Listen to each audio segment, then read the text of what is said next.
Welcome students, class 12th के flamingo book के poetry part की पोएम नंबर 3 कीपिंग क्वाइट, जिसके पोइट पेब्लो नेरुडा है। इसके आज हमने आपके हिंदी ट्रांसलेशन, साथ ही common explanation with reference and context, long answer type question, short answer type questions, very short answer type questions और इसके theme, message, central idea all in one का एक मात्र video, one short video prepare किया है आपके जो keeping quite है पोएम नंबर 3। आइए सबसे पहले देखते हैं हम कीपिंग क्वाइट के पोइट और इनका एक परिचय, कवि का परिचय, उसके बाद में पोएम, फिर हम वो सारी चीज़ें आप लोगों को बताएंगे। तो ये पेब्लो नेरुडा है। 1904 में इनका जन्म हुआ था, 1973 में इनकी डेथ हुई थी। ये पेब्लो नेरुडा इनका पेन नेम यानी उपनाम है। असली नाम इनका Neftali Ricardo Reyes Basoalto, who was born in the town of Parral in chilli, यानी चिली के पेरल शहर में पैदा हुए थे। इनका इतना बड़ा नाम है, लेकिन पेब्लो नेरुडा शॉर्ट में इन्होंने उपनाम रखा हुआ था। नेरुडा की जो कविताएं हैं ये लिख रहा है, are full of easily understood images which make them no less beautiful. बहुत ही साधारण सिंपल भाषा में लिखी गई है, लेकिन इनसे इनकी सुंदरता कम नहीं होती है। उन्हें लिटरेचर यानी कि साहित्य के लिए नोबेल प्राइज मिला था 1971 में, यानी 1971 में।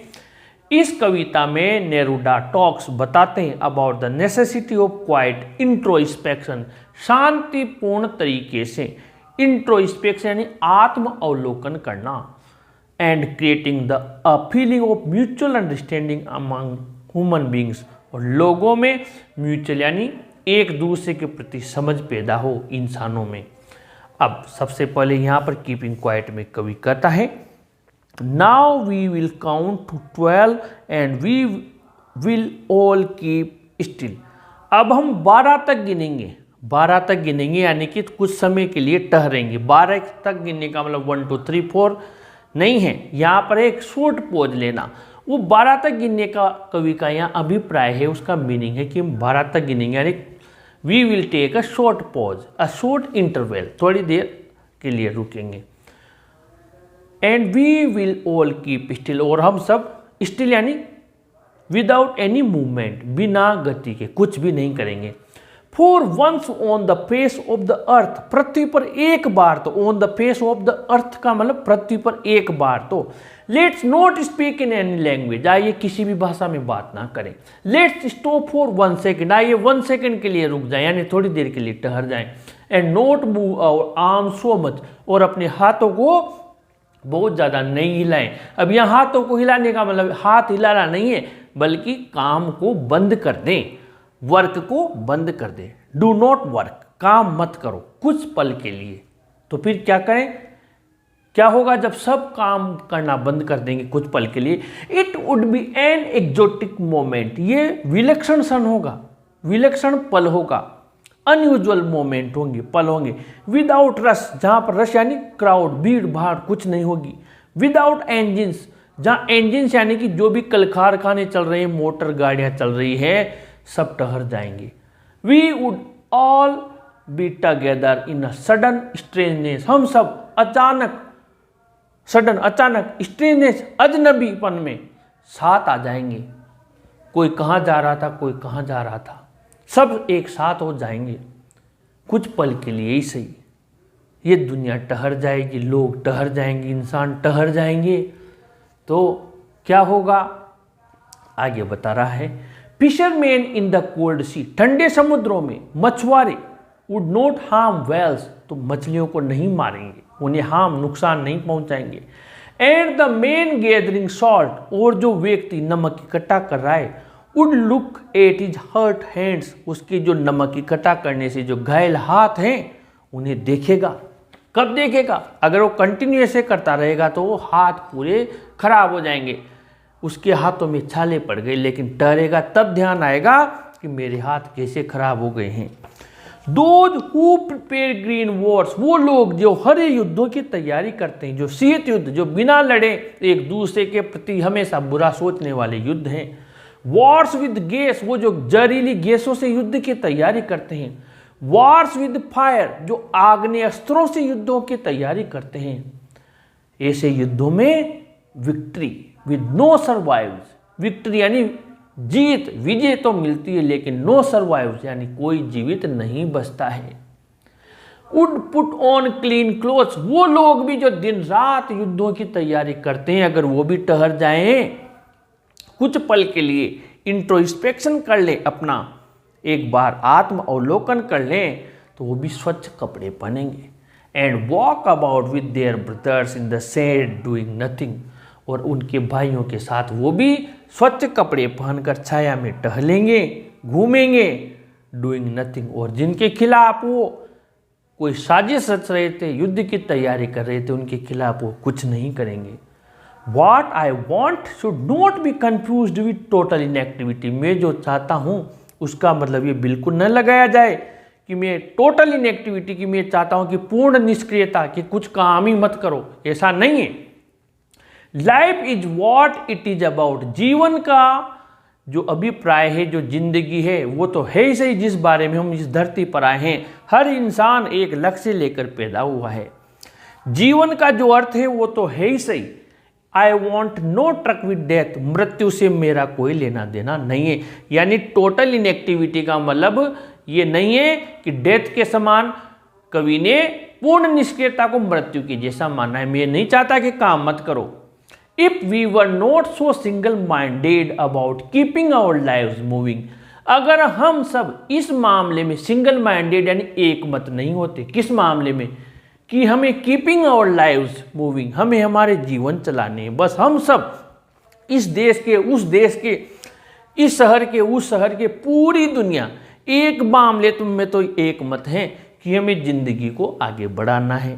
और इसी सोच ने हम लोगों को ऐसा बना दिया है कि हम ये भूल गए कि हमें एक बार रुककर ये तो सोचना है कि हम जहाँ जा रहे हैं, जिधर जा रहे हैं, वो रास्ता सही है या नहीं है। तो यहाँ पर वो कहता है कि यदि हम सब एक बात पर एक मत नहीं होते कि हमें जिंदगी को आगे बढ़ाना है, and for once could do nothing, और एक बार के लिए हम कुछ नहीं करके देख लेते, परहैप्स ह्यूज साइलेंस, तो हो सकता है, परहैप्स यानी हो सकता है, ह्यूज यानी बहुत विशाल, साइलेंस यानी शांति, क्या होगा, माइट इंटरप्ट दिस सैडनेस, तो इंटरप्ट यानी कि दखल करना, दिस सैडनेस, इस उदासी को इंटरप्ट कर देगी, दखल कर देगी। जैसे कोई इंसान खोया हुआ होता है, हम उसको थोड़ा सा धक्का देते हैं तो एकदम होश में आता है, तो ऐसा हम इस जिंदगी को चलाने की दौड़ में पूरी दुनिया के लोग इसे खो गए हैं। अगर हम ठहर जाएं तो ये उदासी, कौन सी उदासी, किस बात की उदासी, ऑफ नेवर अंडरस्टैंडिंग आवरसेल्व्स, स्वयं को हम नहीं समझ पा रहे हैं, इस बात की उदासी कि हम, हमारा अस्तित्व क्यों है, हम किस लिए हैं इस दुनिया में, end of threatening ourselves with death, और हमेशा हम मृत्यु से स्वयं को थ्रेटनिंग यानी धमकी देते रहते हैं, डराते रहते हैं, अरे मृत्यु तो एक दिन आनी ही है। पर if the earth can teach us, हो सकता है ये अर्थ, ये नेचर हमें सिखा दे, as when everything seems dead, जब हर चीज हमें सीम्स डेड यानी सीम्स यानी प्रतीत होती है, डेड यानी मृत, पृथ्वी हमें सिखा सकती है, क्योंकि आपको पता होगा पतझड़ में सब पत्तियां सूख जाती हैं, पेड़ सूख जाते हैं, तो प्रकृति भी हमें क्या सिखाती है कि हर सूखे के बाद में हरियाली है, तो हर दुख के बाद में सुख भी है, and later proves to be alive, बाद में वो मृत चीज जब बरसात आती है तो हमें कैसी अलाइव यानी जीवित नजर आती है, सब तरफ हरियाली फैली रहती है। Now I will count up to 12, अब मैं 12 तक गिनूंगा, and you keep quiet and I will go, और तुम सब क्वाइट यानी शांत हो जाना, मैं चला जाऊंगा। तो कवि यहाँ पर शांत रहने का फायदा बता रहा है। आइए देखते हैं समरी ऑफ द पोएम, लेकिन साथ ही आपके हर स्टेंजा की अलग अलग, जिन बच्चों को एक्सप्लेनेशन याद नहीं होती है, मैंने उनके लिए कॉमन एक्सप्लेनेशन पे की है। सबसे पहले रेफरेंस जो हर वीडियो में बताता आ रहा हूँ, the lines have been taken from the poem, poem का नाम लिख दे keeping quiet, composed by the poet Pablo Neruda. ठीक है, कॉन्टेक्स्ट में आपको कुछ नहीं करना, द पोइट से लेकर एक्टिविटीज तक लिख देना। ठीक है, अब बची एक्सप्लेनेशन, उसको आप एक्सप्लेनेशन लिख के और बाय कीपिंग क्वाइट से लेकर लास्ट तक लिख देना। ये तो हो गया कॉमन वाला, अलग अलग, क्योंकि इतनी बड़ी कविता है, हर 2 लाइन 3 लाइन 4 लाइन का अलग स्टेंजा हर स्टूडेंट के बस का काम नहीं है। तो जिनको अलग अलग याद नहीं होती बहुत अच्छा है, नहीं लिख कर आए उससे बहुत अच्छा है कि कुछ तो लिख कर आए। ठीक है, अब ये हो गया समरी ऑफ द पोएम। एक आपकी मोस्ट इंपॉर्टेंट, हर पोएम में से किसी भी पोएम से पूछ सकता है, थीम में से सेंट्रल आइडिया, यानी विषय वस्तु क्या है, कविता का संदेश क्या है और केंद्रीय भाव क्या है, पक्का बनता है ये क्वेश्चन। तो यहाँ से लेकर यहाँ तक पूरा का पूरा लिख दो। अगर वर्ड लिमिट छोटी है तो कम लिख दो, बनाया इस हिसाब से कि फुल स्टॉप पर जहाँ भी रोकोगे नंबर नहीं कटेगा। ठीक है, अब ये आपके, मैं इसको थोड़ा समझा देता हूँ, फिर इसके सारे क्वेश्चन आंसर कौन कौन से आपके, एक तो ये दिए हुए हैं 4 क्वेश्चन, चारों के आंसर यहाँ पर आ चुके हैं इसी में। ठीक है, और बाकी जो बन रहे हैं वो भी बताते हैं। The poet emphasizes the importance of keeping quiet and still for some moments during our daily activities. कवि एम्फसाइज यानी जोर देता है महत्व पर, शांत रहने पर, और स्टिल यानी गतिहीन रहने पर, यानी कुछ समय के लिए कुछ नहीं करने पर। फॉर सम मोमेंट, कुछ पल के लिए। ड्यूरिंग आवर डेली एक्टिविटीज, जो हमारी रोजाना की एक्टिविटीज गतिविधियां हैं। By keeping quiet we shall have an opportunity to introspect, reevaluate our actions and redetermine our future plans for the better. By keeping quiet, शांत रहने से हमें एक अपॉर्चुनिटी, एक चांस, एक मौका मिलेगा टू इंट्रोस्पेक्ट, इंट्रोस्पेक्ट आत्मावलोकन करने का, रीवैल्यूएट स्वयं का मूल्यांकन करने का, और एक्शंस, जो भी एक्शंस हम कार्य कर रहे हैं, एंड रीडिटरमाइन, रीडिटरमाइन का मतलब रीथिंक, दोबारा सोचेंगे, और फ्यूचर प्लान्स, जो हमारे भविष्य की योजनाएं हैं, फॉर द बेटर, हमारे अच्छे के लिए। The people who are busy in harming themselves will rethink when they take a short pause। वो लोग जो व्यस्त हैं स्वयं को नुकसान पहुंचाने में, वो भी एक बार रीथिंक, पुनर्विचार करेंगे, when they take a short pause, जब वो थोड़ा ठहराव लेंगे। It would be an exotic moment without the noise of engines। ये बड़ा ही एक्जोटिक यानी अनयूजुअल मोमेंट्स, पल होंगे, असाधारण पल, जब इंजन का शोर बंद हो जाएगा। The poet says that he is not in favor of total inactivity। कवि कहता है कि वो पूर्ण निष्क्रियता के फेवर में, सपोर्ट में नहीं है। Total inactivity is like death and he has nothing to do with death। पूर्ण निष्क्रियता को कवि मृत्यु के समान मानता है और उसे मृत्यु से कोई लेना देना नहीं है। He wants us to stop for a while and introspect। वो चाहता है कि हम कुछ पल के लिए रुकें और हमारा आत्मावलोकन करें। It will take away our sadness which is caused by our ignorance. ये हमारी उदासी को दूर कर देगा जो कि हमारी अज्ञानता की वजह से आई हुई है। Nature can also teach us a lesson that there is always spring after autumn. जो नेचर है, जो प्रकृति है, वो भी हमें एक शिक्षा देती, एक पाठ देती है, पढ़ाती है कि बसंत आती है किसके बाद, पतझड़ के बाद। In other words we can make a new and better beginning after short pause. हम एक नया और अच्छा शुरुआत कर सकते हैं थोड़े ठहराव के बाद में। ये हो गया आपके। अब यहाँ पर जो क्वेश्चन दिए हुए हैं, what will counting up to 12 and keeping still help us achieve. 12 तक गिनना और शांत रहने से हमें क्या फायदा होगा, आपकी इच्छा हो जितना लिख दो, वर्ड लिमिट हो दे जितना लिख दो, यहीं से शुरू हो रहा है जितना हो, जहां भी पुलिस स्टॉप है वहां तक बढ़ाते जाओ, कोई दिक्कत नहीं, बनाया इस हिसाब से है। Second, do you think the poet advocates total inactivity and death. क्या आप मानते हैं कि कवि पूर्ण निष्क्रियता और मृत्यु का सपोर्ट करता है। अब ये आया, ये देखिए, the poet says that he is not in favour of total inactivity. वो टोटल इनएक्टिविटी के फेवर में नहीं है, उसके लिए पूर्ण निष्क्रियता तो मृत्यु के समान है, बढ़ा देना जितनी वर्ड लिमिट माने। What is the sadness that the poet refers in the poem। Sadness क्या है, अभी यहाँ पर बताया था, ये सैडनेस आ गया, ये उदासी, बढ़ा देना, हमारी अज्ञानता की वजह से पैदा हुई है। सैडनेस मैं समझा देता हूँ, इज विच उड़ा देना, sadness is caused by our ignorance.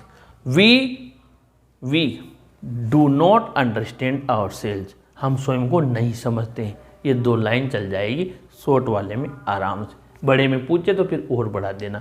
ठीक है, आगे बढ़ते हैं। What symbol from nature does the poet invoke to say that there can be life under apparent stillness? कवि प्रकृति से कौन से सिंबल लेता है जो बताता है कि जो जीवन है there can be life under apparent stillness, यानी कि जब हमें ऐसा लगता है कि सब कुछ मृत हो गया है उसके बाद भी जीवन आता है, कौन से सिंबल लेता है? तो आपको पता होगा ये वाला the earth can teach us, earth का सिंबल लेता है कहाँ से?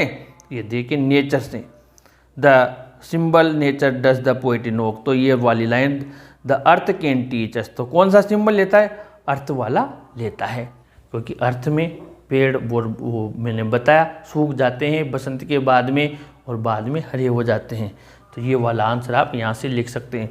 और भी जो भी इसमें से क्वेश्चंस बने उनके आंसर्स भी आप लोगों के लिए यहाँ पर अवेलेबल हैं। फिर जैसे जैसे एग्ज़ाम आता जाएगा हम इसी में से कई सारे क्वेश्चंस के आंसर और बनाएंगे। इस वीडियो को ज़रूर लाइक शेयर कीजिए और अपने चैनल को भी सब्सक्राइब कीजिए। अगली पोएम में आपसे फिर मुलाकात होगी। Thank you.